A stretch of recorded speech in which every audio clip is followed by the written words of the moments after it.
Modeling conservation of mass. Reflect. How is mass conserved, protected from loss?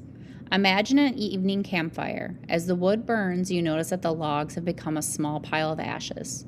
What happened? Was the wood destroyed by the fire? A scientific principle called the law of conservation of mass states that matter is neither created nor destroyed. So what would happen to the wood? Think back. Did you observe smoke rising from the fire? When wood burns, atoms in the wood combine with oxygen atoms in the air in a chemical reaction called combustion.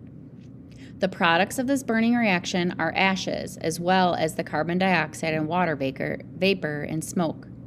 The gases escape into the air. We also know from the law of conservation of mass that the mass of the reactants must equal the mass of all the products.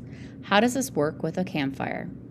So the two terms that were listed were mass, which is a measure of how much matter is present in a substance, and then the law of conservation of mass states that the mass of all reactants must equal the mass of all the products, and that matter is neither created or destroyed. So that means what you start with is what you end with.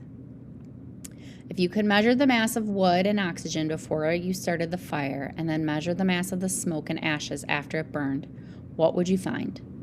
The total mass of the matter after the fire would be the same as the total mass of the matter before the fire.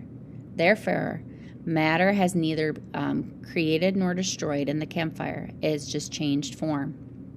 The same atoms that made up the materials before the reaction were simply rearranged to form the materials left after the reaction. Atoms are not created or destroyed in a chemical reaction. The chemical equation for the combustion reaction below shows the materials involved in this reaction. So we have our reactants on the left, we have our products on the right. A chemical equation, remember, is the chemical formulas and symbols written to represent in a reaction. Chemical equations represent the conservation of mass in a chemical reaction. In a chemical equation model, chemical formulas and symbols are used to represent a chemical reaction. The reactants are on the left side of the equation.